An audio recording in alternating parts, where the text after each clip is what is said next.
Welcome back to another episode of the Second Look Hockey Podcast. As always, I'm your host, David Leo, and join with me, Cristian Ceniti, and on camera for right now, producer Alex Mandarino. We're going to start this episode off. I don't know if we've done a how's your week been in a while. So, guys, how's life been? How's your week? How's your month been? If you want to go back that far. Dave, my decade has been great. It's been awesome in the yeah. Great 2020, is it? Yeah, right. Yeah. Hey, man, listen, we got to start where the second look sports fellas. I don't know if they actually left off at the end of the episode with Blue Jays, but opening day came and went. Jays picked up a win last night after a not so great start to the season. I just want to stay there for a couple seconds. I was so hyped for that, like just opening ceremony. And was just really riled up for when Kevin Kiermaier came out. It seemed like the crowd was too. It's interesting for like a more like niche depth guy like that to get that type of reaction. But I don't know, like what's the comparable there? Like maybe like Jason Spezza, because I guess he came back after like as assistant GM. But that quickly faded away. Trying to think, has there been like a beloved Raptor that has come back as like an assistant? I feel like it's less common. Has Evan Williams come back as like an assistant at some point? I honestly, I don't think so. I feel like it's less common in the NBA for the guys to go straight into development. But anyways, I was excited for Jays, excited for baseball to be back. I think it's a nice change of pace from hockey. I'm definitely like, listen, we got playoffs coming up, but I'm looking forward to that slower pace in the middle of summer for Jays. Yeah. So that's what I'll give you. 100%, dude. A nice like brew under the sun at the Rogers Center, like in the middle of like June the middle of July is like one of the best feelings you could have, like as a Toronto sports fan, especially when you're stressing between the months of October to April. Right? Yeah. So if you're stressing for that amount of time, it's a nice reprieve to go down to the game. It's just a great hangout spot. They're like relatively affordable seats as well. Like, granted, if you're not going to a game against like, I don't know, the Yanks or something, the tickets are always like also maybe affordable because the Jays, that like the competitiveness of the team might factor in a little bit too. Right? I mean, dude, I remember going to an opening day when they were awful. It was like the awful year, and the ticket was like $15. So still a good time though, right? Still a good time. Had a great time, but they sucked. So I will say, they did. They did suck. They sucked opening day. Yeah. I do want to say like that Club 328, which is like the newest edition. That looks pretty dope. Mm-hmm. I think the get-in price there, it's kind of like if you have a ticket in the section right beside it that I think you get access. And I think I looked on opening day, it was like $150 for a ticket there, which honestly, like if you were to do that once a year type of deal, not that bad. Not that bad. Like it's like going to like a Leafs game for a little bit more. I could see that. But what I really liked about it is they gave like Emily Agard was during the broadcast giving like a walkthrough of the area, right? And closer to the back, this is basically at the right field corner. All that separates you from the field is like a chain link fence, right? Mm-hmm. It's just like the window there. The heckling potential of that area when the Jays are relevant and maybe in a playoff series at home, I think that's a little bit of a new home field advantage there, to be honest. We said the same thing about those bleachers in left field. Right field is where the opposing team would right play. Beside. There's the bleachers, there's Rogers Landing, which is like another like general admission area, and then Club 328 right there. So you have like 3 new spots right there, they're all like really good access to heckle, to heckle, 100%. I'm not a heckler, but I have friends who like to heckle. And, I'm a heckler. I'm sure they're good. Hey, there you go. Here's one of my friends that's a heckler. I would heckle, 100%. I just hope that there's some heckling to be done with the Jays this season. That'll be my hope. But other than Jays, how was your week, man? That's pretty good. lot of work, like actual, like Yeah, my part-time work. Yeah, I'm really yeah, back into the swing of things, helping out at 2 stores now. So yeah, they're trusting me with a heavy workload at the part-time job. But early in the week, I got to experience something that many people might not have, or many people won't experience, couldn't maybe not experience anymore. I got to see John Tortorella's last game in the NHL. that's a great shout. Honestly, yeah, that's right. You went to that game, and I Yeah, think when we were talking about the chat, we're just like, "Yo, Dave, what a great game to go to! This is it like was probably one of awesome. the biggest moments of the year for the Leafs." But yeah, looking back now, the historical context, wow. So in the moment, thinking to myself, Flyers, they're awful. Not Yeah, once did I think John Tortorella will not be back behind the bench even for next season. I thought they were just going to kind of get through the rest of the season, and then that was it. So if, in case you missed it, and we haven't kind of said it like out loud, the Philadelphia Flyers fired John Tortorella on Thursday, which would have been 2 days after their second consecutive 7 goals against performance. So performance. they Yeah, lost 7-2 against the Leafs on Tuesday. I believe it was Sunday. They also lost 7-2 or 7-1. I wouldn't be able to tell you who they played on Sunday. But yeah, like dude, watching that Flyers team, they are they are bad. Like there's no other way to put it yeah, other than they are like that is a team that is really really going through it. And it's very surprising to me as well, like for a team with some of the players that they have. Like I know they sold at the deadline. I know they traded Scott Lawton to the Leafs, and I had a little bit of money on him scoring, and I wanted to will it so bad, hey, but it's don't feel okay. bad because I also had a day this week where I did the same thing. Or actually, no, you know what? It would have been last weekend, and it did not go so well either. But yeah, Yeah, they look like a team that is like absolutely shell shocked. Before, so they fired Torts on Thursday. They played that evening against the Montreal Canadiens. They won 6-4. That was their first regulation win since February 25th. It was March 26th that yeah, day. full month. So, yeah, like quite literally a full month without a regulation win. Yeah. Had only won one game in their last 12 before that, like during the John Tortorella stretch. I'm like, how surprised were you? How yeah, okay, well, I have so many I questions. think that's a good place to. I think that's a good place to start, though. It's just like the shock factor, right? Yeah, The shock value of seeing that that. was first thing in the morning, like as we woke up. It was, yeah, it was like 9:30, maybe 10 o'clock ish. Yeah. So honestly, I was very surprised. I This one did catch me by surprise, and then you look in hindsight at that game, and it's like you're saying, like there's 7-2 blowouts happen for honestly almost every team in the league. Even the good Hmm. teams at some point might put up might get a 7 spot put up on them.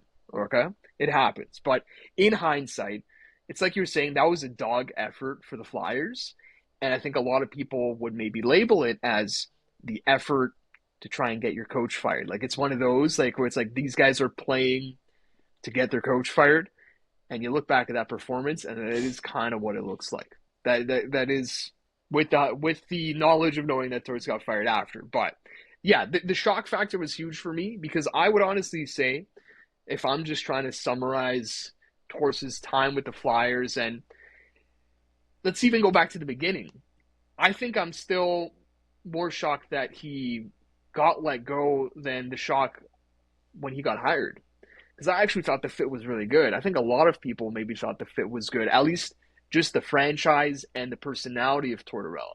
Now, there's an argument and a conversation to be had that Torts has never really worked with a team that bad from the get go, right? Like this was not him joining like the Rangers, the Canucks, his past teams, right? Where he got them to the playoffs. I think this is the first time that he was on track to not make the playoffs in a 3-year span. right? Yeah, So that just goes to show you that there. Um, and I honestly, I kind of think he did the best he could with what he was working with. I commend him for taking on that job and trying something different in terms of, like we said, a rebuilding team. Now, it's understandable why I think this happened, because if you look at last year, they were on the fringe of the playoff races, right? Like there was a point in time where I think they were they occupying the were. playoff spot. Maybe even the year before, same thing. They And were we kind of in see it went backward this year. they were in a divisional spot for a good chunk of last year. They were in like that 3 area, like 3 just hovering above the wild card. And then they imploded. And it honestly was probably around like the All-Star time, like the pre-All-Star game time is when they started Yeah. imploding, and they were in a tailspin for the second half of the season that they could never get a hold of, and they narrowly made it into that final playoff spot that was then occupied by the Washington Capitals, because it kind of seemed like every Eastern playoff team, playoff potential team, just did it. Nobody wanted that second wild card spot. It was a race to the bottom. Yeah. It really It was, was. it was a hot potato. Who wants it? Because nobody does. You're right. Yeah. I said, like, looking back, it looks like trying to get your coach fired performance. And afterwards, though, Tortorella's comments, right? Yeah. Let's maybe get into that. Well, I think this is a big reason why it came by so quick, because like normally coaches that are on the firing line at least make it to the end of the season. Like for me, I would expect we're gonna see guys like if I'm gonna just off the top of my head, a guy like Lindy Ruff is probably gonna be on the firing line at the end of this season. Maybe like a Greg Cronin as well. Both of them just have miserable tenures with the teams that they're on, but they're at least going to get the benefit of making it to the end of the season. But neither of them have come out and said what John Tortorella said after losing to the Leafs on Tuesday. And he said, and I quote, "I'm not really interested in learning how to coach this type of season. We're at where we're at right. Sorry, we're to coach in this type of season where we're at right now." It's tough.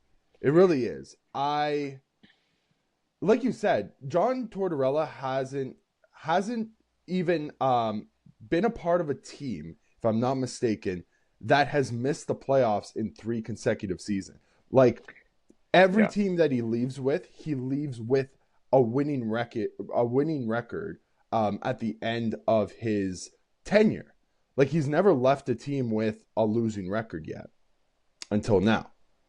The guy's in his late 60s. He's almost 70.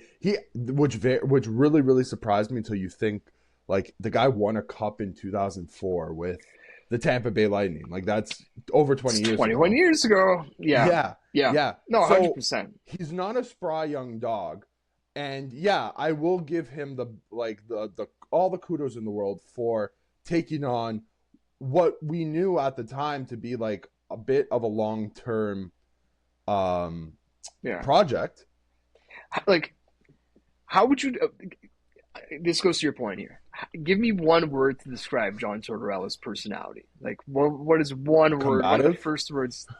Oh, that's a good one. It's a very good one. Can I say another one? Definitely. That is NSFW. Yeah, I can't. Don't know if I can say. Oh, okay.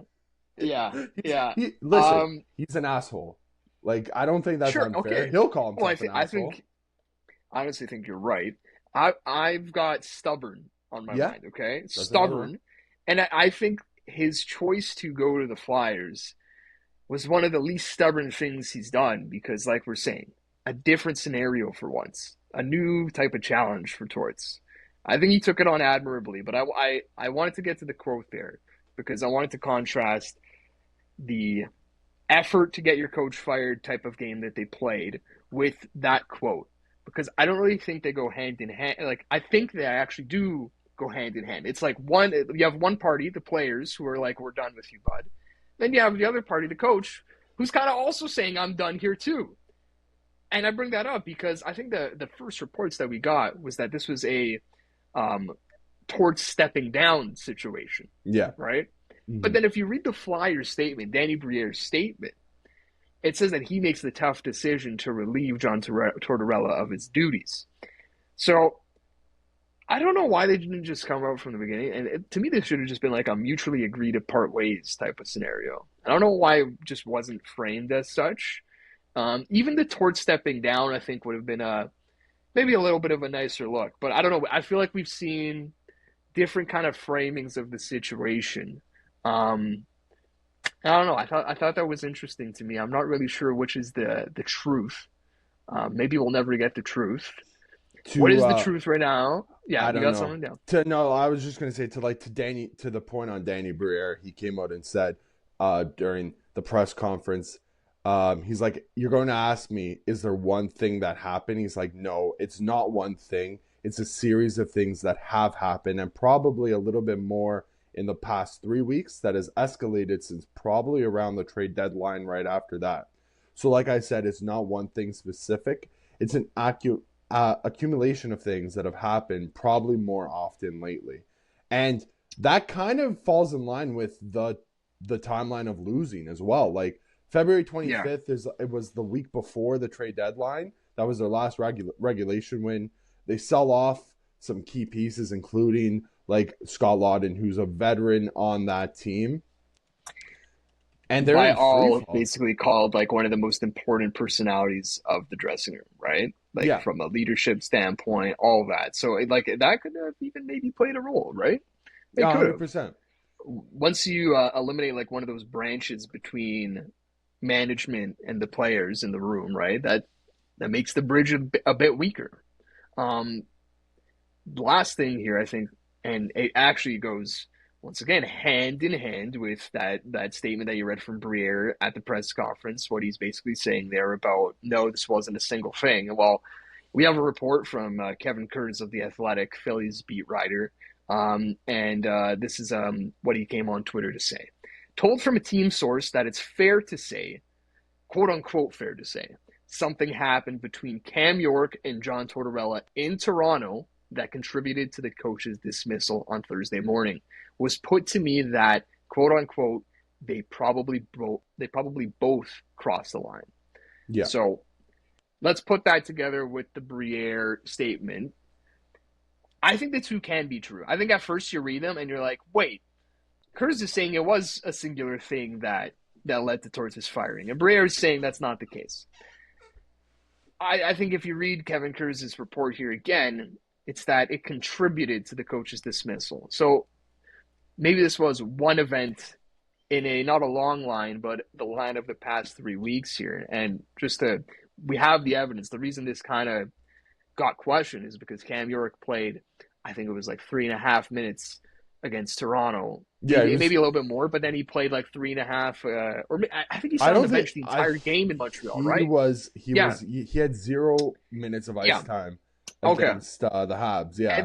And so then you have interim head coach now for the Philadelphia Flyers, Brad Shaw, who that might be the most creative coach NHL name Yeah. ever, but um, That is the yeah, best way to describe Brad Shaw.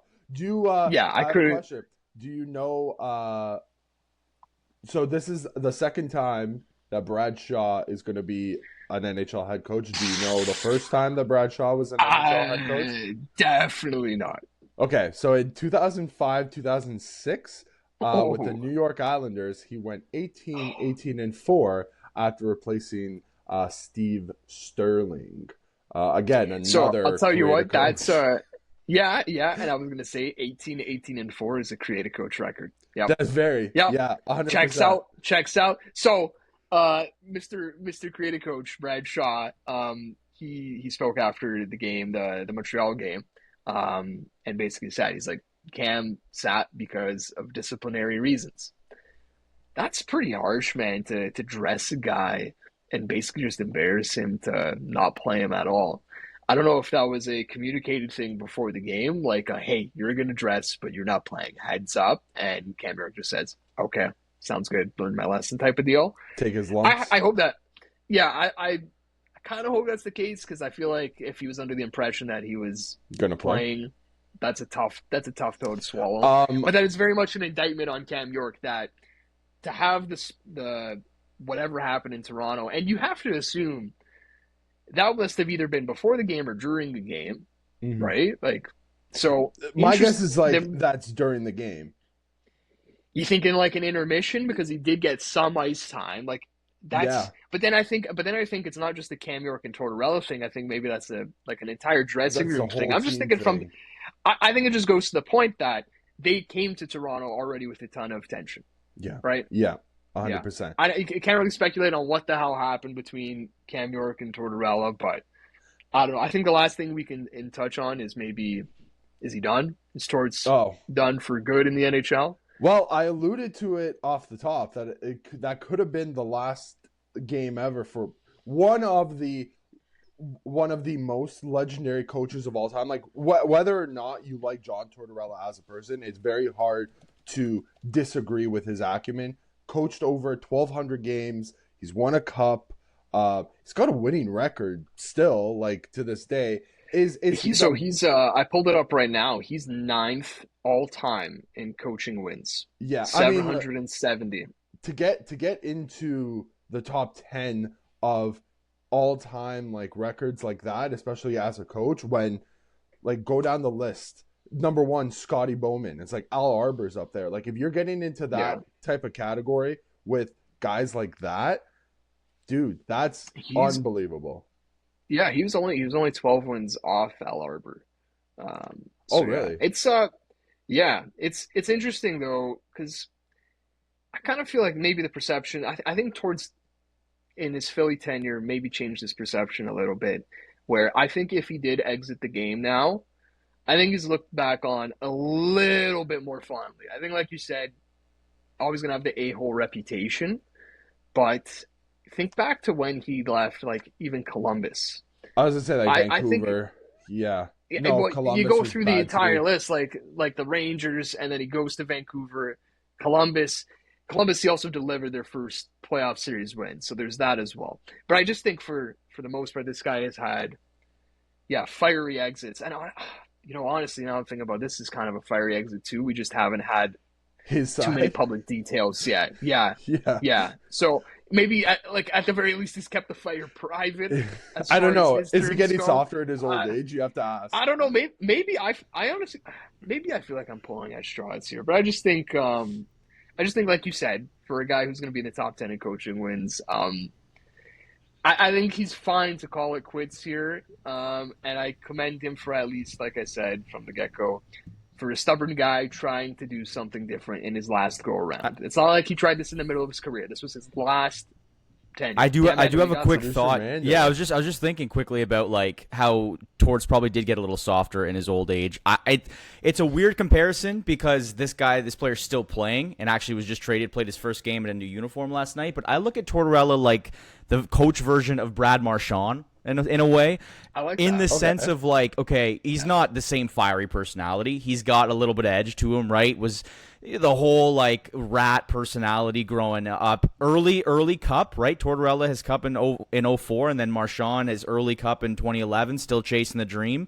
And we obviously still see Marchand in the league, but he's sort of softened a little as his player, as he's changed his style of play, and you see that with Tortorella here. Now the only difference is that I think Tortorella obviously is left now with some continued hate, in a way, whereas Marchand is honestly like loved more than hated. I would like to think this time around. So I don't know. That's what I said a couple episode guys. Is I wish Brad kept the heel look going on. I hate that he's become a face. I Yeah. hate it, and you're right. Like Torts is still definitely more heel than face, but I think that's a really good comparison, man. Dude. Like I think the early cup thing too is another a really good point because I almost feel like they were riding off of that high and kind of have that braggadocious nature because they can say, "Hey, brother, I've got a Stanley Cup. Like you don't say crap to me."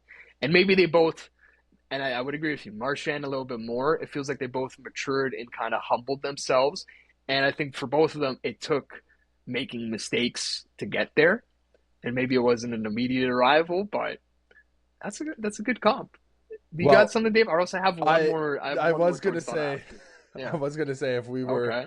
like I said, maybe I saw the last of John Tortorella's like coaching legacy Yeah. in the NHL. I think that's a lie. You said 12 wins now away from Al Arbor. From Dude, Al Arbor. So Al Arbor's in 8th.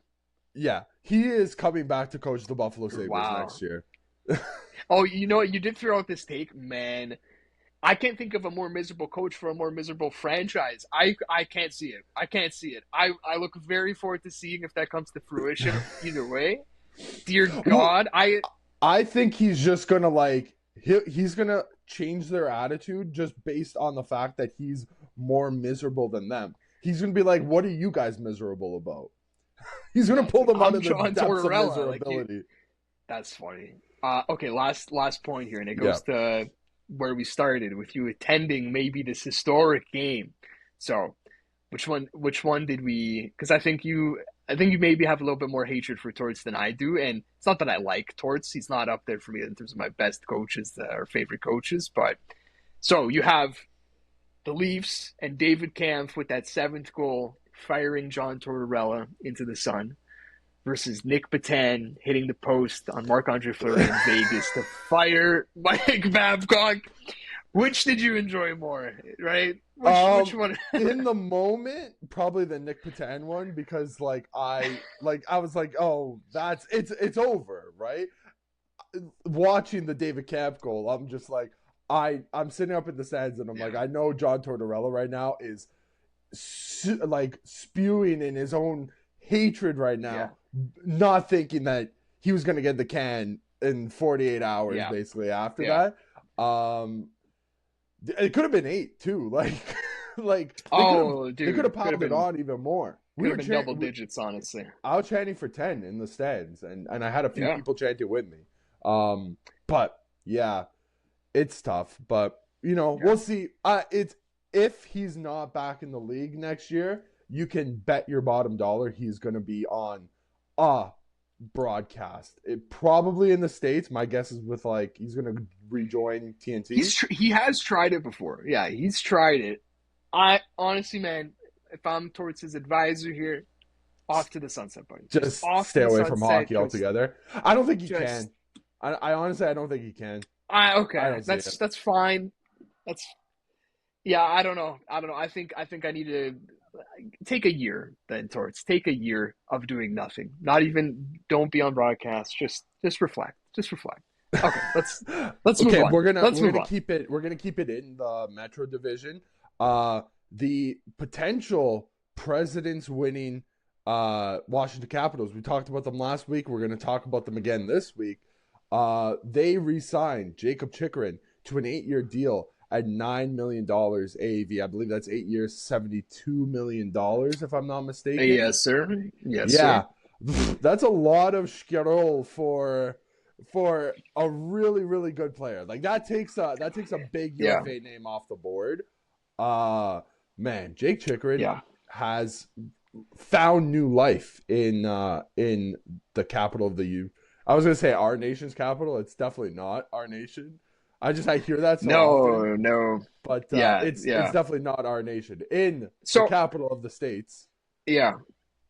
I feel like I saw a lot of negative reaction efforts to this deal. Did you feel the same, or do you fall into that camp where you're more?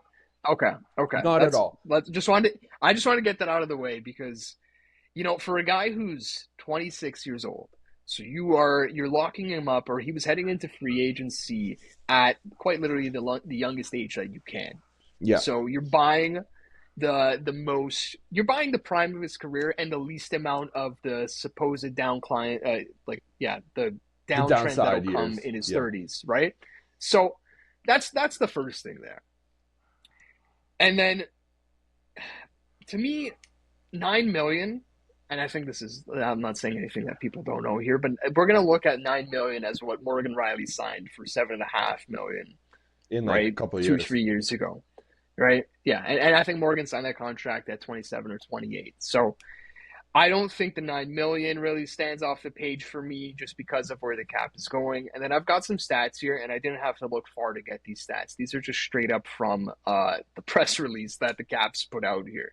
And I think they're really, really pertinent stats to kind of drive home the point that this is a at the very least a fair deal, and I would make an argument a deal that I like.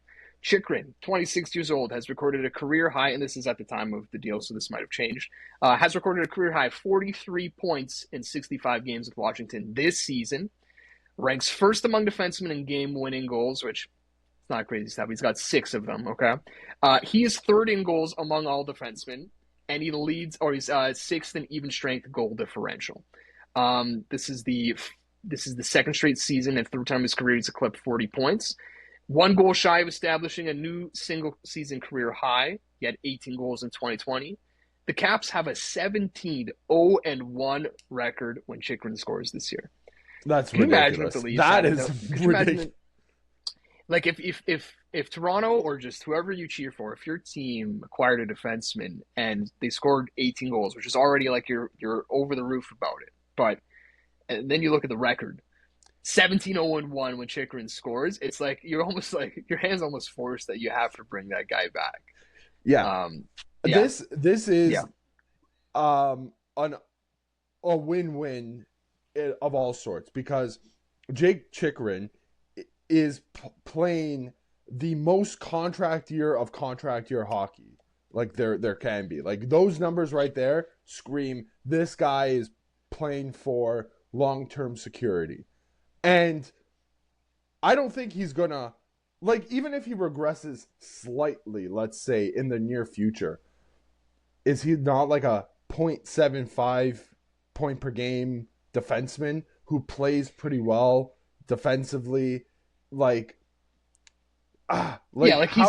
fine. He's fine on defense. It's like you're kind of projecting it like Morgan Riley. And I think even then you're still saying you take the bet on Chychrun because of the frame that he has, where you're almost like, even if this guy isn't great defensively, like he's at least a huge body where he should be able to clear a guy out in front of the net.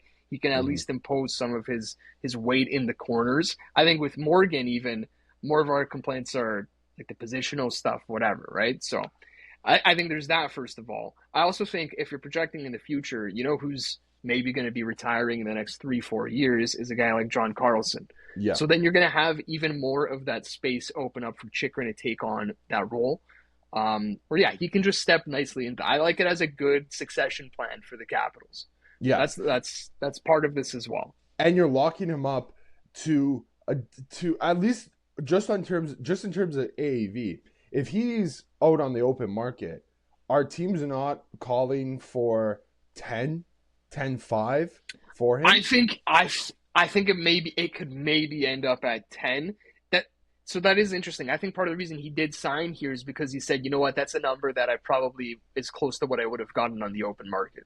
That is probably how this went down. But there was a fit here where the Caps didn't have to wait all of that time out to see if they could get him like at a lower number, or like tell him go see what your market looks like. I think it was smart on both sides to take the deal. I'm just pulling up his career stats here, and I specifically want to look at last year because we forget the way this guy arrived to Washington is in an absolute steal of a deal. I think even people were saying it at the time of the trade. It was Nick Jensen and a third to Ottawa for Jakob Chychrun. That's it. That's the entire deal. Nick Jensen is good. Nick Jensen is a 5 defenseman, maybe a 4 defenseman at his best. And I think the Senators have enjoyed the Nick Jensen experience, whatever that is. He's not Jakob Chychrun. He's not. He's not. And the bet there for the Caps is that they could re-sign him. They made good on that bet. And for the Senators, it was that they must have thought it wasn't happening, which is really interesting for a guy who's local to there. We remember his first game where he literally came to tears because how awesome it felt for him to be playing for a local team.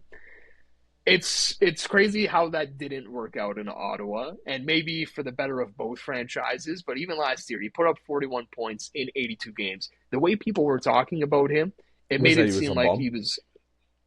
Yeah, and I think another point too, last kind of criticism of him was that he couldn't stay healthy, and now he's even changing that conversation. 82 games last year, 67 games this year. He's on pace for 70-plus games.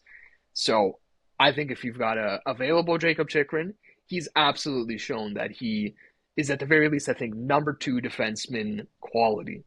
So 100%. I really like the deal. Do you want to jump off of this just on that this note, stuff that isn't about the deal? oh, I don't know if you even got a chance to take a look what at the it, fuck? but this stuff actually came out before the signing, same day, but a couple hours before. And it's an interview with Dylan Strome, who's got some quotes on Jakob Chychrun, where Chychrun basically reveals that he doesn't have light bulbs in his house. He goes full candlelight in his entire house. That's, dude, this like Yeah, when like I don't know where I go when from there, but seeing this article being posted everywhere, I was like, this is has to be in contention for the weirdest sports story of the year. It has to be. it's a great one. It's a really, and maybe, yeah, like in hockey, yeah. So here's like some quotes from Strome. Brother is walking around his house like Nosferatu, like Literally, dude. So walking around a Strome says, castle. yeah, honestly, he better have like brick wall everywhere, man. Like you gotta go with the gothic theme at that point. You have to commit. Like you have can't to. be like, You here's need my stainless steel fridge as I open it with a candle. Nah, dude, that thing better Bunsen look like burner. a wooden. Yeah, exactly. Like You need a pot of stew in the middle of like the dining area.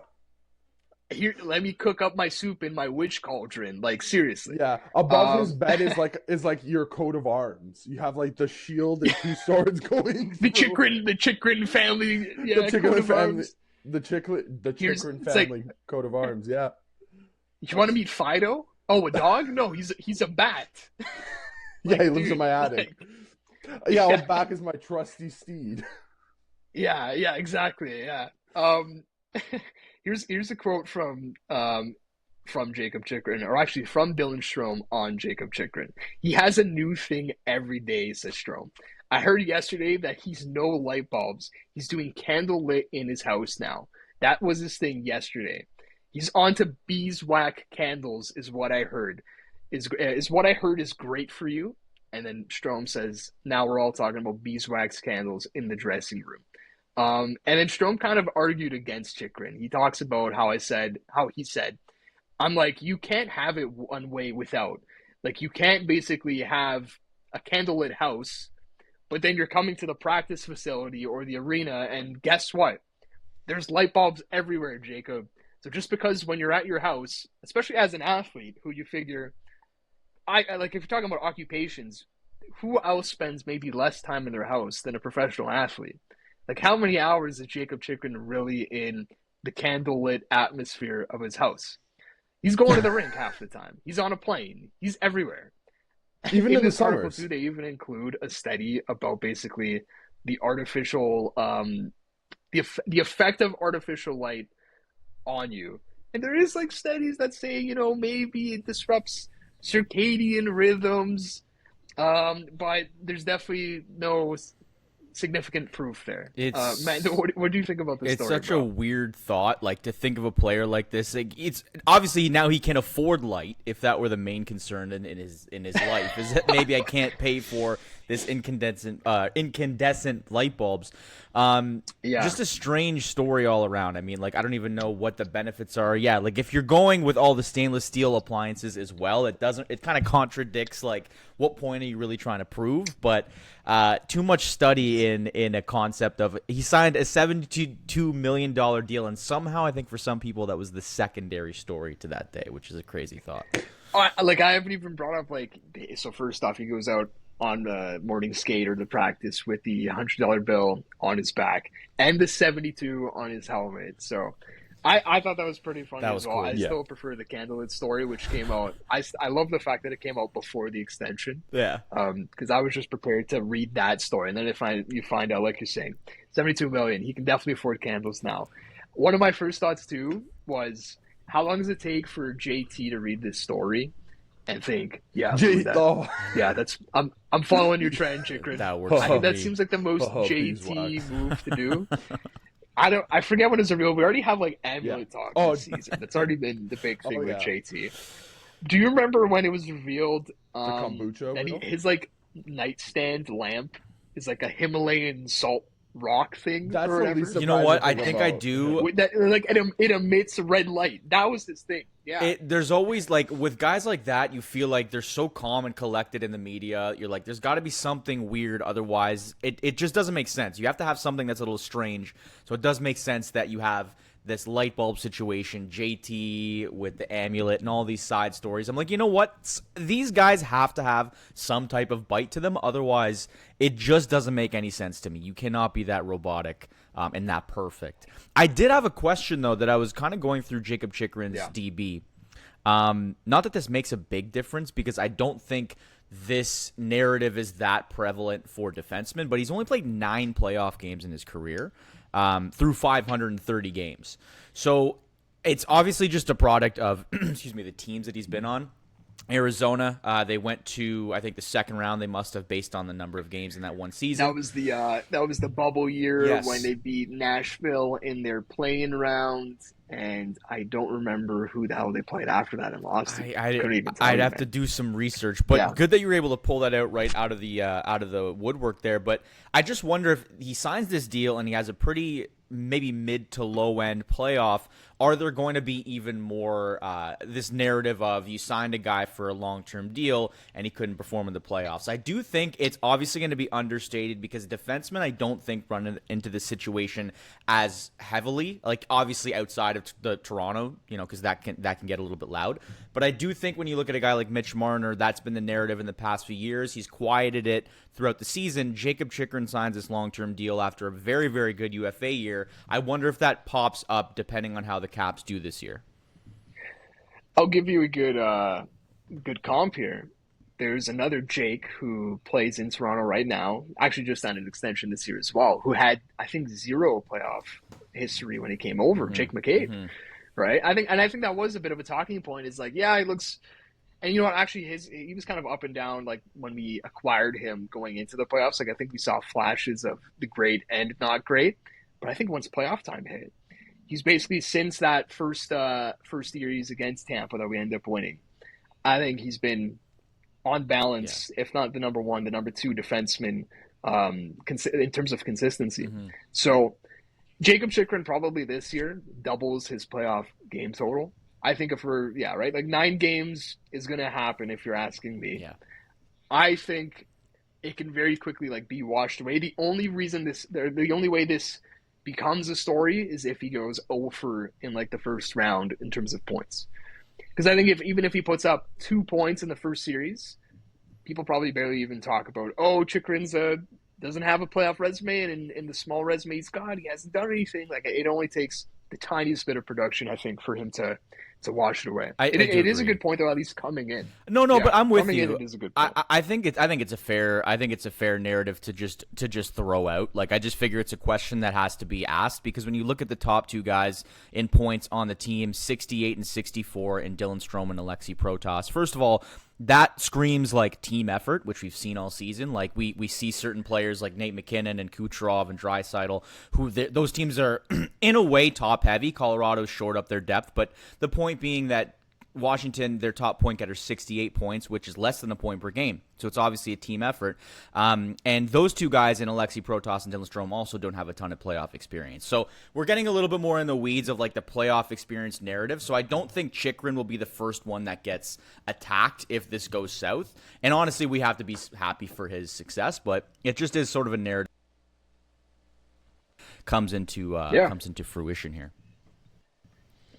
Oh, that's a good point. Davo, we got you here, brother. Well, we got Davo in the wings. He's going to be coming back here in a sec. I mentioned JT to you, Mando. I can introduce our next topic here. JT leads all UFA or pending UFA forwards, defensemen, players in goals right now. 32 goals for Johnny Toronto. Davo, you here, buddy? I hopefully I am. Okay. Yeah. You're here. You're here. So we talked about Chychrun, but we'll move on to JT. And I wanted to bring up that he leads all UFAs in goals right now. I'm pulling up his stats since he arrived in Toronto, because I want to do just more big picture on JT here. So since the start of the 2018-19 season, Gianni Toronto has 217 goals in 505 games. 217 puts him 17th in the NHL. Is that good enough for where you would have expected when we signed him for 11 mil? Well, considering before that, he was really like a mid 30 goal scorer. Like just in terms of goals, like he had his first year in Toronto and then he scores 47. And you're like, okay, the sky's the limit here. But you also got to like temper a bit of expectations. Like that was never JT's game. Like what was his goal total the year before he came to Toronto, and then that first year when he picked up 47? Was he even at 30? Let's go look now. It's just because it was he scored 37. So you're right, like that first season in Toronto was his first 40 goal year. I do think part of that is that he played the beginning of his career into his prime in like a very low scoring environment in the NHL. I remember when he had that the Art Ross Trophy race against Jamie Benn, and he gets it taken away from him by a 4-point game from Jamie Benn to steal the Art Ross. So and I think Jamie Benn that year ended up with like 84 or 85 points that season. So it goes to show you that JT didn't play in like the most conducive offensive era. But from 2018 onwards, like offense has been on the uptrend. So I actually think that 17th in the NHL over the length of his deal puts him in a really good spot, just on balance. I think we look back at, even when the deal was signed, how many people were saying, well, the back half of that deal is not going to be great. It's not going to be awesome, but you're trying to win a cup now. And the cup part, that one hasn't happened yet. But if we're just talking on the length of the deal, I think we need to give JT some kudos, because I don't know how many people thought he would still be putting up these numbers in year 7 of the 7-year deal. Agreed. I think he's earned a little. I mean, as the year's gone on, it feels like he's picked up like 500,000, and then as the years continued on, he's like, oh, here's another 500,000. You know what I mean? Like just the way that he's been able to be so consistent in this year, and realistically, he's only now becoming one of the main storylines on this team, I would like to think, because you have William Nylander, who obviously now is at career goal totals. You have Mitch Marner with a 100-point race, and obviously very close to it. You even have on the opposite end, Austin Matthews going to Germany, who no one had that kind of narrative. Like that one's for, I don't even know where that would come from. That would never have come up in my bingo card, right? So Johnny T has somehow in a UFA year been able to kind of slide under the radar, and now I think people are looking under the hood, even after like a Matthew Nyes conversation of like, hey, Matthew Nyes is an RFA, what is he going to end up getting paid? And Johnny T has kind of come now to the front of the forefront and kind of see where things go with his UFA signing, obviously being that leading scorer in the UFA class. And we're back. We've got 10 games left, approximately about 10 games left in the NHL regular season. So what we decided to do is we're just going to go through the teams that are in playoff spots now, and see which ones we think are locked up and who we think could sneak in. Maybe somebody drops out. So I think the first thing we're going to do is we're going to start with the East. So in the Atlantic, the 3 spots, the top 3 spots are taken by Florida, Toronto, and Tampa Bay at the time of this recording. And in the Metropolitan, we've got the Washington Capitals, the Carolina Hurricanes, and the New Jersey Devils in the top 3 spots there. For the Eastern wildcards, we've got Ottawa and Columbus. Ottawa, they've got 71 games played and 81 points, with Columbus last night beating the Vancouver Canucks. They jumped back into the second wildcard spot. Hell of a game. Yeah, crazy. It was, a 7-6 final? Yeah, 7-6, Yeah, like Vancouver lost a 3-0 lead at one point. That was crazy. I saw a stat, actually, that I saved, and I forgot to put it in our thing. since I believe it was over the past 3 seasons, the Vancouver Canucks have blown 8 3-plus goal leads. Leads the NHL. It's a very I was going to say it's a very Leafy stat, but maybe an old Leafy stat. I think the Canucks have the Canucks have stepped into that role, really admirably. But let's start with the Atlantic, which, like you said, 3 teams occupying the spots right now are Florida, Toronto, and Tampa, and I think we can keep the conversation to those 3 because Ottawa is 8 points behind Tampa. It can be done. It could. Once upon a time, I think it was the Blue Jays who they made up like an 8-game deficit in like a month and a half in 2015, right? Yeah, that was how it went. I think the only difference is they probably played like 25 games over that span. It's not like very, it's tough, very much. So okay, those 3 there. I hate to be a little bit of a Debbie Downer here, but I kind of think it's just going to stay how it is. Yeah, I kind of think. I think the vibes in Florida right now, especially coming off the Brad Marchand debut, they're only going to get better. I don't know if we see Tkachuk by end of the season, but even just the temptation of him being there for game 1 of the playoffs, I think will carry the Florida Panthers to the top of the division. We've still got 2 more games against the Panthers due to the Toronto Maple Leafs. So those will come down. Those will factor in a lot. I could totally see us just splitting those final 2 and them just having to me a 2-point lead in the end. Like it's going to come down to the wire. Got to give the edge to Florida. Got to give the edge there. I think that's fair. And do you want my realistic, do you want my Leafs playoff take? Is this okay? If it's about the playoffs, we can save. If it's about where they finish, yeah. Okay. Okay.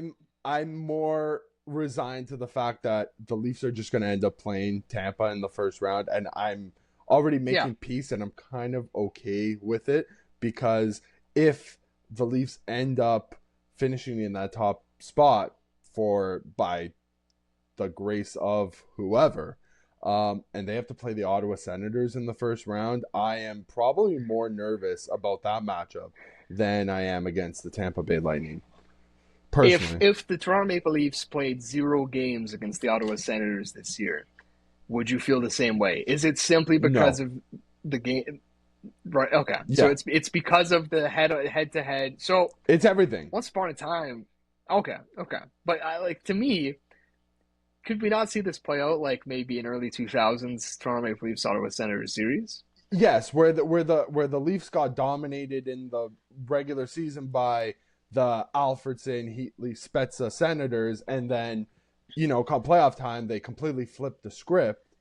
Yeah, I mean, I could see it. 100%. It's not it's not an ideal probably not because like you're saying, the Leafs were the underdogs. This is the Leafs are supposed to be the favorites. Crap the bet in the regular season, and then they go back to being favorites in the playoffs. So they are doesn't more work great, I'm coping in the playoffs. It's a scary thought for me, especially that's going to be the Senators' first time in the playoffs since 2017. You've got Brady, you've got his band of merry men, and that's not even I don't want to downplay the Ottawa Senators. I'd be scared to go against a young, hungry Sens team with this current iteration of the Toronto Maple Leafs. It's not even I'm not even trying to even attack the Leafs. It's just I'm scared about the Sens. Dave, you're not the first person I've heard with this take now, and I feel like we're getting a little bit reverse jinxy. Is that kind of what we're trying to do here? Maybe get ahead of it. Maybe say, "Oh, boo, scary Sens," so that. I would love for that, but what have the Leafs done to prove anything against that narrative? Sure, no, that's fair. You see, that is right. Where it's if we were any other team with any other history, we don't feel this way. It is more of it says more about us than it does the Senators, right? You know where this logic gets its hole punctured right up. It's when the Leafs had the 1 seed in the Canadian division, they ended up losing to the Habs. That in a regular season, do they make the playoffs, like who knows, right? Like they weren't the greatest. They were the last Canadian team into the playoffs, like into that playoff spot. So yeah, that's why I'm nervous. I'd be more nervous Okay. against the Sens. In the Metro Fair. though, I think we Just the to Caps, clarify, yeah, so we're in agreement then. Florida 1, Toronto 2, Tampa 3. yeah. That's our Atlantic seeding. Okay. So Okay. in the Metro, the Caps are 1 right now, and they have they have a playoff spot already clinched. They're probably going to clinch the Metro and potentially the President's Trophy. Who knows? Yeah, we can get that one out of the way. Caps are staying at 1. Caps are good. Carolina Caps at are 2, good. 92 points. I think they'll probably end up staying there. The Devils, though, at 3 is very interesting for me. They've been bad they haven't been good since I would say since the turn of the new year. They haven't been 5-4-1 in their last 10, so very mid. Very like mid. that is the bare minimum you have to do to get into the playoffs is have a winning record in your last 10. So yeah, not good. Yeah, I mean the only difference is the teams that are behind them have also been worse. Like so the Yeah, Columbus, right? Blue Jackets right now 3-6-1 in their last 10. Like they're not instilling much of a playoff like aspiration. The Rangers, who are in their division as well, 3-6-1.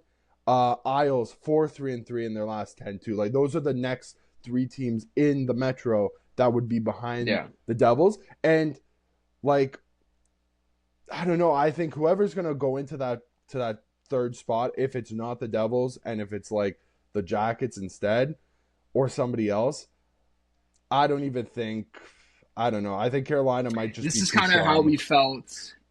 Yeah, no, I do think that's the case. There's not much of a conversation to be had in the Metro in terms of seeding. It feels like Washington, Carolina, New Jersey is about as set in stone as you can get.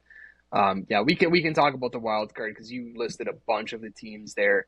It's Ottawa right now in that first spot at 81 points. Columbus in the second spot with 75. So 6-point difference there.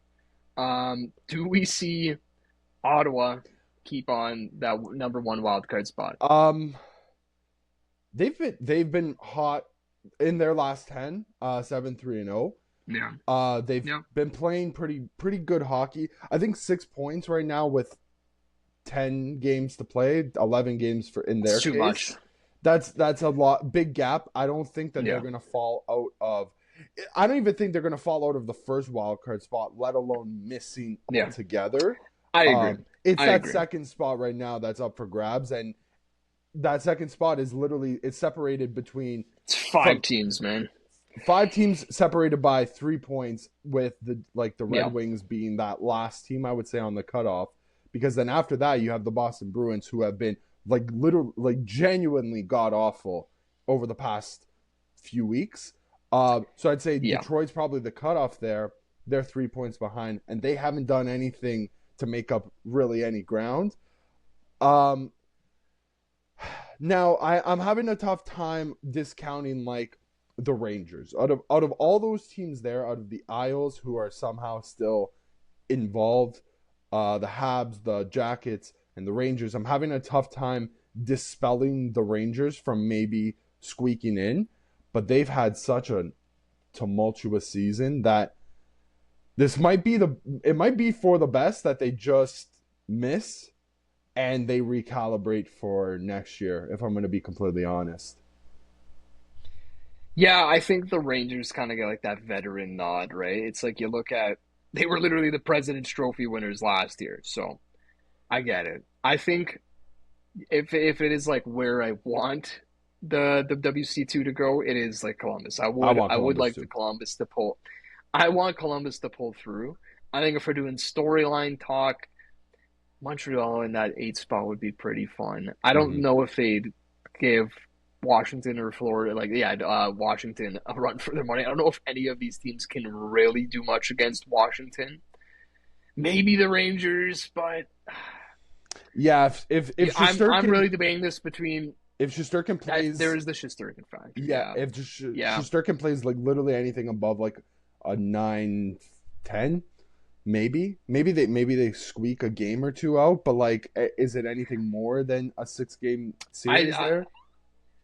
I do like how we're basically throwing the Islanders to the wind because I think they're the team Yeah. I least want to see at that I just spot. yeah. It's just like been there, done that, That is right? Like, that is the exact yeah, reason why I'm con Islanders. I'm not pro Islanders. I'm con yeah. Islanders. I just don't want to see them in the playoffs. They suck. Not that they just Yeah. they make it so boring. I hate it. That's not No, whoever they play, and I mean, yeah, it would be the Caps, but it's like all of a sudden my excitement to watch the Caps diminishes. really goes down. Yeah, yeah. Yeah. So you know what, Dave, I'm gonna go against my gut here. I'm just gonna say that Columbus does hold on. I'm gonna say that they figured this out. I like Dean Evason, what he's done this year. I want to see Zach Werenski get into that Norris conversation, make himself a finalist. I want to see like these young guys like Fantilli, local product, get a playoff opportunity.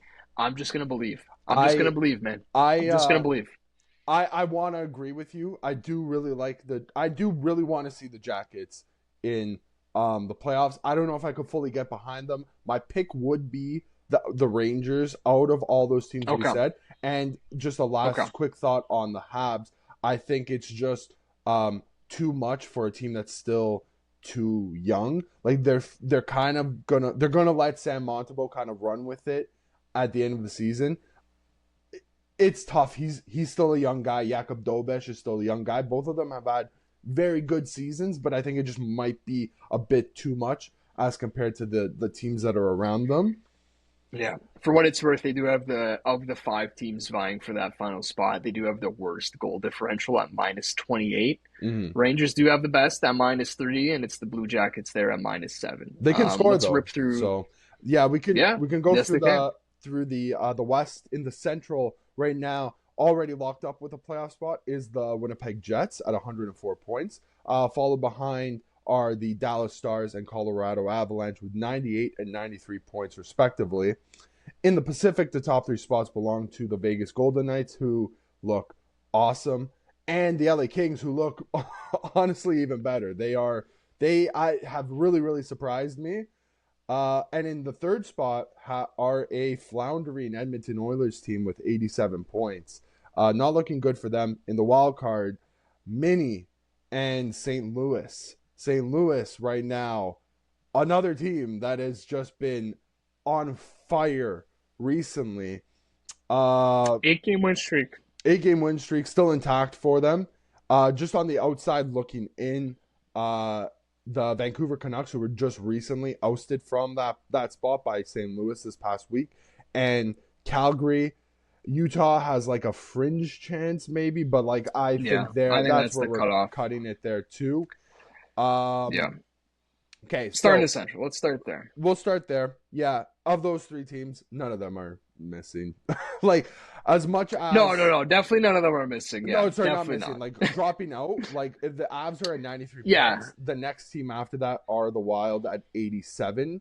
That's what 6-point difference? 5-point difference. I can't do quick math there. 99 for the Stars, 93 for the Avs. 5-point difference between these guys. You're saying between the Avs and the Wild, yeah. 6-point difference. 6 points. 6-point difference there. Tough. Yeah, I don't think Minnesota, especially with their injuries, are catching the Avs or the Stars, whoever finishes in third there. Can you see the Avs overtaking the Stars by end of season to get home ice? Because I honestly think like home ice might be the difference in that series, right? It could be. That's one where when we are filling out our brackets at the end of April, or really the middle of April, everybody's got that series at 7 games. Like it should. It's just what everybody's going to do, right? It really should. And yeah, I think you're right. Yeah. I think that one is the race for home ice right now, because neither team are really going to catch the Jets in first. I think they built up a bit too much of a lead. And that's definitely going to be important for either team. Like that could be all these teams are hot too. Like the Stars and the Avs 4-game win streaks right now. Like they're firing on all cylinders. Stars 6-2-2, Avs 8-1-1. Like the Stars are just doing enough, I think, to keep level, keep pace, holding them back. I could see that trend continuing. Like I could see that one go down to the wire. But if you're asking me like who I think finishes 2, like the Stars, that little bit of lead, it's I'm gonna give them the edge. I think that's gonna end up being very important in that series. 100%. Pacific. Going to the Pacific, I mean, yeah, the Knights are in the same position where they've built up too much of a Yeah. lead for anybody else in It's the like Pacific. you talked about the Kings, like they were so hot, 8-2-0, and you start thinking, man, it's 7 points. That is maybe too much, but you're like they're red hot right now, and then you look at the Golden Knights. They're on a 5-game win streak. It's Yeah, like, they're fantastic. They yeah, are top to bottom, like yeah. a great team. Like shout out to Pavel Dorofeyev, like 30-goal scorer. The guy is Quiet is 30 goal he scorer is there is, right? Like unbelievable. that's He's so good. yeah. So I mean, I guess we're all resigned to seeing round 4 of LA Kings Edmonton Oilers this time with the added bonus When did we? of the LA Kings hosting being the home team to start. You know what?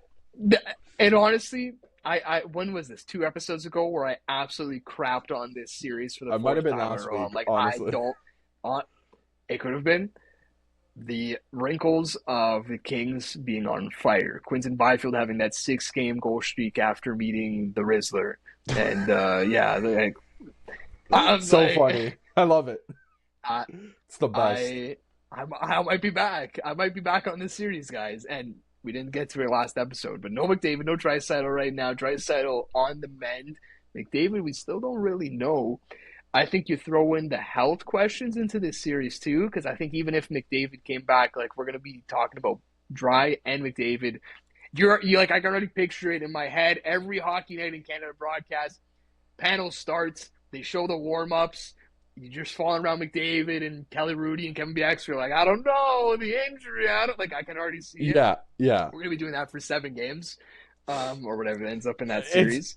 I mean, we had the thought of where it went in the previous series before. It went 7, then 6, then 5, and then we were like, maybe this year it's going to be 4. And we were talking in the midst of like the Kings had just kind of started their win streak. It might be 4 on the opposite way. Like with the way that both seasons are going. You're speaking my language. I would be here for that. I would be here for a nice upset. And I do think even with the Oilers, like you're saying, floundering, absolutely floundering, they're always going to be the favorite. I think even if they finish in that number 3 spot, which I'm giving the edge to the Kings, like just the momentum that they're riding is too strong there. Mm-hmm. Also want to give a shout out to former Leafs assistant coach like Jim Hiller. I was not a Jim Hiller believer of any kind. Yeah. Wasn't. No, I know. Yeah. So you made it very aware to me and like the rest of the people. Yeah, I'm not a Jim Hiller guy, but gotta give kudos where they are deserved. And then the thing is, yeah, the Oilers, even as bad as they've been, the next guys to catch them would be the Canucks, who are 6 points behind. We can talk about the wild card there. Minnesota, like I feel like they're going to hang on because the health is returning. Kirill Kaprizov's taking Ovi out to dinners and whatever. Like he's coming back here. Joel Eriksson Ek, I think, is also coming back as well. Yeah, like there's reasons to believe that they will hang on by a thread, and I think I will say this: can totally see St. Louis take that number 1 spot though. I honestly I think so too. I think the Mini is just gonna do enough to hang on. I don't know if the Canucks or the Flames have enough juice at the end of their seasons to hop in. Who are you more want to see? Who do you have more sympathy for? Yeah, well, yes, but it's same question, but do you have more sympathy for the Canucks, who have had this god-awful roller coaster season in so many different ways? Or do you have more sympathy for the good old kids, the Calgary Flames? No, I would much rather sheer luck. I would much rather see I think the Calgary Flames are, honest to God, a better team than the Vancouver Canucks. Okay. I don't know if that's controversial to say. I don't like anything about the Vancouver Canucks. I think like the question isn't can the Vancouver Canucks crawl into the playoffs? It's can Quinn Hughes crawl the Vancouver Canucks in, right? Like will them into the playoffs. I straight up feel like what Quinn Hughes is doing this year, and he might not like win MVP or the Norris because he missed some games, but like it's the most NBA adjacent performance I've seen. Like this feels like a MVP caliber player just willing his best. Like, this feels like LeBron with the early Cavs teams. Like, that's what this feels like to me. Like, this guy is pure insanity. I do need to pull up this Quinn Hughes stat from Dan Murphy because, my lord. Who is Illegosky? Did you see this or no? Yeah, in this comparison. Is it Kiefer Sherwood? Brother, like, yeah, there's a problem when Kiefer Sherwood is, and he's been awesome. He's set the NHL record for hits, but he's got back-to-back 3-point games. Like, if that's you do not want to be relying on. If that's your third best forward, dude, bad. Not good. And producer Mando listed here, like, it's an injury stuff as well. No Elias Pettersson, no Nils Hoglander. They were both sent home on their road trip. Philip Hedl, another concussion in his career. There was two things here. When they played the Devils earlier this week, their center depth chart, number 1, Pius Suter. Who I like Pius Suter. Like, not a 1C. Third line center, Pius Suter, awesome. Not a 1C. Second line center, Teddy Bluger. That's even more offensive. Third line center. Was it Nils Amon? Blanking. It might have. I think it was Nils Amon. Fourth line center. Can't even remember. So that just tells like Rick Hawkins was the fourth line center for this team. So honestly, there's that. Get Rick on skates at this point. You might have. You might squeak in if Rick's on skates. If Rick's playing, I think. Yeah, he might make a late run for the Hart if he gets on skates there. Yeah, last thing on the Quinn Hughes stuff from Dan Murphy. He put this out on Twitter, and I think this really caught fire. These are even strength stats. With Quinn Hughes, Vancouver scores at a higher rate than any team we've seen in 18 years that we've had shot attempt tracking. So that's since 2007, 2008. Vancouver has the second best even strength goal differential per 60 minutes in the same sample, so going back 18 years, other than the Boston Bruins, who were world beaters in 2022-23. Yeah. Without Quinn Hughes, Vancouver scores at a rate only better than 10% of the 552 teams who have played an NHL season since 2007-2008. Vancouver has the 24th worst even strength goal differential per 60 in the same time frame. That's worse than the 2010 Oilers, 2013-14 Oilers, and the Chicago Blackhawks before Bedard. So all you're quite literally teams. Yes. And when Quinn Hughes is on the ice, they're legitimately perennial Stanley Cup. So that's dynasty why, quality. That's why they are where they are, right? Like they are the epitome. It balances out. Now. It balances out. Yeah. So okay, that's enough Vancouver. Even when we try to avoid them, not talk Vancouver, we talk Vancouver. Last bit here. Yeah, I do think St. Louis, I think, is going to hold on to that spot. They've just been way too hot. And like I talked about with Ryan Leonard last episode, Jimmy Snuggerud on his way, maybe even as soon as Monday. I think he's practicing. They also had this weekend. Yeah. And I just want to make sure on this one. I do think I saw him make his debut. The Blues also, I believe, brought up Dalibor Dvorsky, who's one of their best prospects, right? And he was playing in the AHL this year. Yeah, I think he played a game. We're not seeing here on their depth chart, but I think with those two, I did not expect them to put this together at all. I thought this was like one of the middest teams in the NHL, but Dylan Holloway and Philip Broberg, we've already talked about it. Those could not have gone any better for Doug Armstrong as offer sheets. Like, pure insanity. I honestly think they, like, I don't know if they can, if they went up against the Jets. Listen, I'm not even going to say anything else. I'm not a Jets, like, that's why I'm bringing it up, man. Yeah. You get a hot Jordan Binnington who has been, he's had a ridiculous run of form too. I believe since the Four Nations break, he's only lost 3 games. I would have to look that stat up. Is that Jordan Binnington? Is it Jordan Binnington who carried over from the Four Nations, or did somehow St. Louis just become Team Canada? Like, that's kind of what it feels like. Maybe that. Like, I also want to give a big shout out to Robert Thomas and Jordan Kyrou. Like, Jordan Kyrou has 31 goals, 62 points this year. Robert Thomas in 62 games missed a few with injury, 66 points, like over a point a game player. Like both of them, like those are the leaders on your team. And we expected them to fully be like a mid team. Those two guys have been lights out. Brayden Schenn still doing what he does. Like there's a big reason why they didn't want to give up Brayden Schenn for less than what the perceived value of Brayden Schenn was. And what a call by Doug Armstrong. Also, big shout out to Jim Montgomery for jumping ship from the Boston Bruins to, you know, is this 2019 Redux St. Louis Blues? I do like the blend that they've got right now in terms of like young guys, and honestly, it actually trends more to the young guys than it does the vets. Like the vet is Brayden Schenn. Everyone else is Relatively young. on the uptrend, and yeah, like the guys in their primes are Kyrou, Thomas, and like Buchnevich, yeah. Everyone else, like Dylan Holloway, we didn't know what this guy was last year. Philip Broberg, same idea. Dalibor Dvorsky, brother, played his NHL debut. Jimmy Snuggerud hasn't even debuted yet. Like these are going to be guys who are here for the long haul.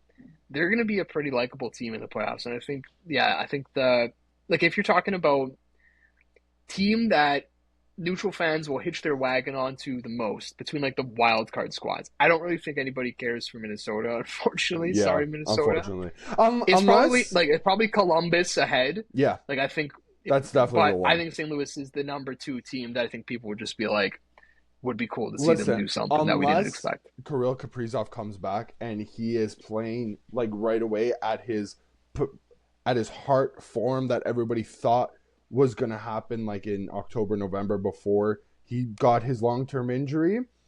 Maybe Minnesota sparks something. Personally, right now, I don't see it. They are currently one of the lowest scoring playoff teams. If Calgary were to jump in, it would be the Calgary Flames. They are like quite literally like one of the lowest scoring teams in general in the NHL. But the Minnesota Wild are not that far in front in that same aspect. But I think you nailed it on the head. If for me it goes Columbus, then honestly, I would root for St. Louis against the Jets. Personally, I don't have any faith in the Jets. The Jets have given me no faith in them to cheer and support for them. I think Connor Hellebuyck is a little bit of a fraud. I don't even think he's a fraud. I just think he gets overplayed in the regular season way too much. You guys they gotta find a better way to give Hellebuyck more splits, because as much as the guy wants to play the games, there comes a point in time, Scott Arniel, Kevin Shovel-Dayoff, you gotta say, hey, pal, you can't play all 82. You gotta take a little bit of a rest before your body starts to break down in April, which is kind of done over the past couple of years. So yeah, I don't know. Unfortunately, I feel like we came to the conclusion a lot of the spots are locked up. A lot of even the seating is locked up. I think like there's still. I am curious to see like what team kind of breaks all this up. Like, is it a Montreal who we don't really expect to get like that last spot, who just comes in and says, "Screw you guys, we're changing the script here." But yeah, we spent a lot there. Mando, if you want to get on here, we teased it off the top. You got a story for us? Story time with Mando? Uh-oh, new segment alert.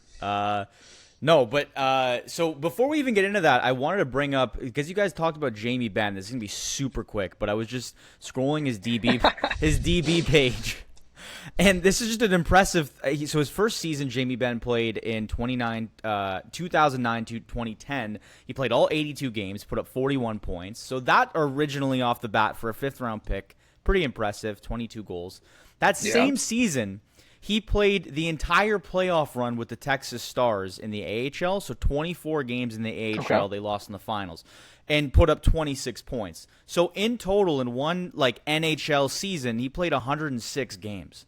So I don't know. I think just that concept in your like rookie season is just impressive. That's all I wanted to say. I'm trying to man, I'm always here for that type of crap. And I love that. I'm trying to think from that Marlies team that won the Calder, who might have done something like that. I guess there Huh. really wouldn't have been, because you're right that that's so rare to play the full 82 with the NHL team and then get sent down. They would like that would have that's not happening now. Yeah. That would mean a team would have to miss, because I think they missed that year. They Dallas, did. They did. That's Definitely, why. definitely they would have to miss. But like, imagine, like we don't.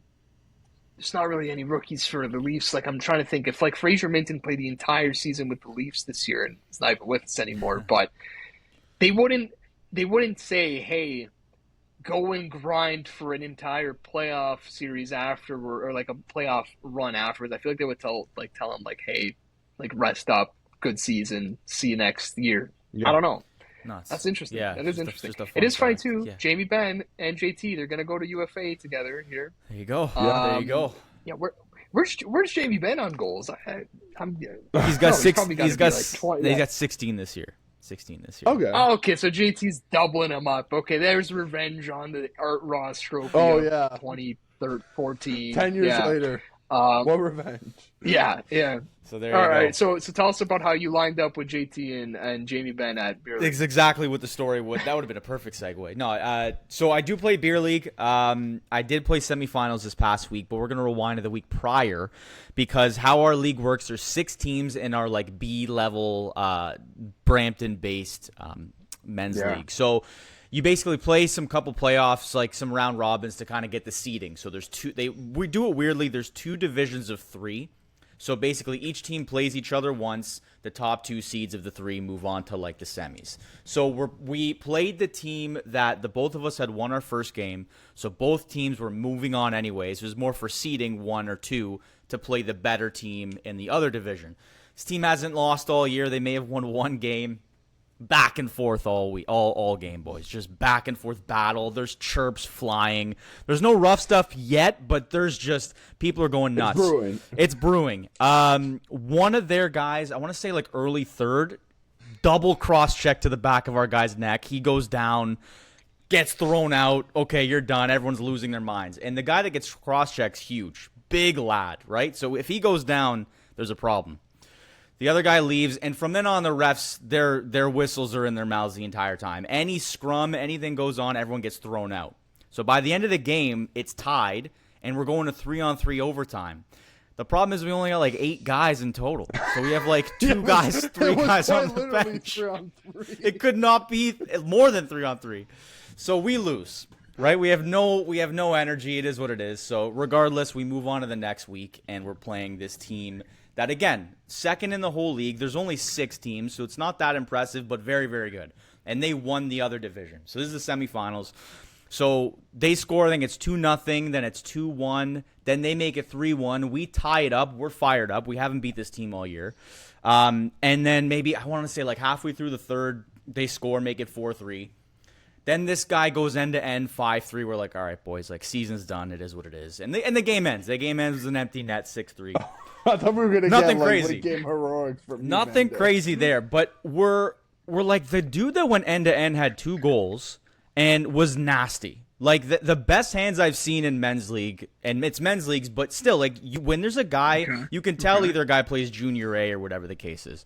Yeah. So we're like, where the hell did this guy come from? We played this team all year. Like, I don't understand. We haven't seen this kid, so we check the game notes, right? The secret weapon. The secret weapon call up. Oh. This lad played, I don't know the number of games. I could pull up his hockey DB. The fact that he has one is good. ridiculous. That's not good. Okay? That's not good. And you know what? While we're doing it, I won't call him out by name because, A, if he listens, whatever. But B, it's more just why.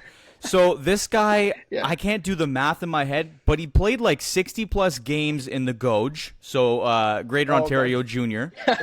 He played six in Ontario Junior Hockey, and then he played Division III at Western New England University. I don't know what that is, but Division III hockey. And you're playing B Division Men's League in Brampton, Ontario. So we have this like 100 to 200 message group chat conversation being like, should we email the convener? This is so bull. Yeah, This is bull. Oh, we get this guy thrown out. Turns out, obviously, we're like, this is obviously not worth like crying that much over. We did fire off a quick email just to be like, hey, just is this legal? And she was like, well, I don't know, because you have to check. Like, what are you talking about?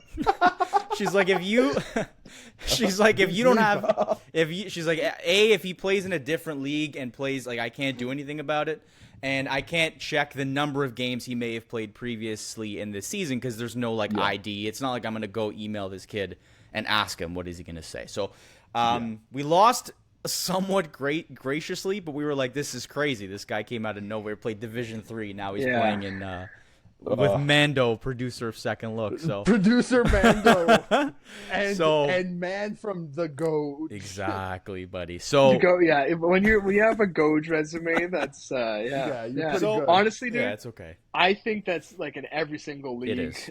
I've seen it. Like it happens.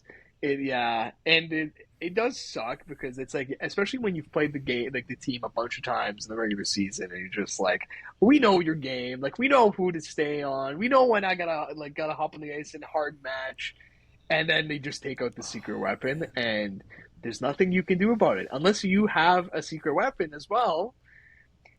You're done. You're done. Like it's tough. That's the way it is. It's really tough. funny because they had the leading scorer, this number 91. So going in, we're like 91, 91, 91. Johnny T. There's JT. JT. Yeah. And we shut him down. I think he maybe had 1 assist in the game. And then we're like, but this other kid, 34, was not on the game notes before. Literally 34. I'm not even kidding. I'm not even kidding. Those are the numbers. And so what can you do? It's all fun and games. But yeah, I just thought it'd be funny to throw that out there and say, you know what? Sundays are now free. Oh, I love that. I've definitely seen that before, though. Like that is like very consistent with the beer league I've heard of in Vaughan. Very, very consistent. Just buddy, a couple of guys know a guy who played, for the, I don't know, single played some junior B, junior B, whatever. Yeah, it's just one of those things. Guy's brother played junior B. Get him on here. Call him up for a game. Yeah, and it what just so can you happens do? to be the championship game. Yeah, whatever. Oh, wow. Yeah, it's been there. Yeah, I know, Mando. I get it. You know what you guys got to do? You guys got to go scout the Goj now and see if somebody wants to join your beer league for next year. Just as a call up. Exactly. Tell me about it. Yeah. There's a lot more work involved next season. I look forward to see who the Leafs call up for the playoffs. We'll see. Producer Mando. Yeah, it's it. I'll open and close the doors on the PK. That's about it. That's it. That was a good one, Mando. I like that one. On that note, thank you if you stayed along right to the end. Don't forget to like and subscribe. Follow all the socials. Follow all the Second Look socials in our description of our page. And let us know who you guys think are going to make it into the playoffs of all those wildcard teams. That's like top of mind for me. So on that note, leave a comment down below of who you think is going to make it. And we'll see you back here next week.